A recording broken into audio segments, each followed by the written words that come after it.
మరి కాసేపట్లో తెలంగాణ అసెంబ్లీ సమావేశాలు ప్రారంభం కానున్నాయి. ఈ నెల 9న వాయిదా పడ్డ సమావేశం ఈ రోజు తిరిగి ప్రారంభం కానున్నాయి. సభలో మొదట గంట పాటు ప్రశ్నోత్తరాలు జరగనున్నాయి. ఆ తర్వాత ఇటీవల మృతి చెందిన ముగ్గురు మాజీ ఎమ్మెల్యేలు కోమిరెడ్డి జ్యోతిదేవి, ఊకే అబ్బయ్య, రామచంద్రారెడ్డికి సంతాపం తెలపనుంది సభ.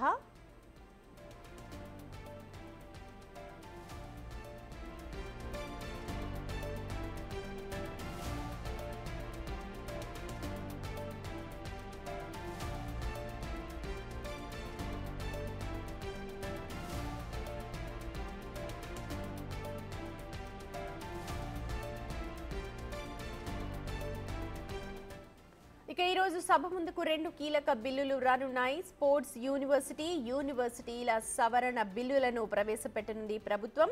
ఈ బిల్లులను ప్రవేశపెట్టనున్నారు ముఖ్యమంత్రి రేవంత్ రెడ్డి. బిల్లులు ప్రవేశపెట్టిన తరువాత ఉభయ సభల్లో పర్యాటక విధానంపై స్వల్పకాలిక చర్చ ఉంటుంది. అయితే సభ ఎన్ని రోజులు నిర్వహించాలి అని నిర్ణయం తీసుకోవడానికి బిజినెస్ అడ్వైజరీ కమిటీ సమావేశాన్ని కూడా నిర్వహించనున్నారు. ఈసారి సమావేశాలు ఈ నెల 21వ తేదీ వరకు జరిగే అవకాశం ఉన్నట్టు తెలుస్తోంది.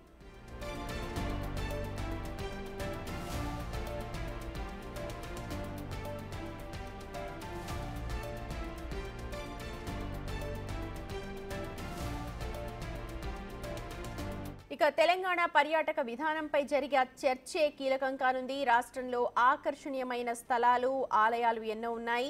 ఇవన్నీ కూడా ఆశించిన స్థాయిలో పర్యాటక అభివృద్ధి జరగలేదు అని ప్రభుత్వం భావిస్తోంది.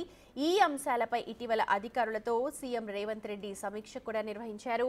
ఈ నెలాఖరు నాటికి కొత్త పర్యాటక పాలసీని సిద్ధం చేయాలని ఆదేశించారు.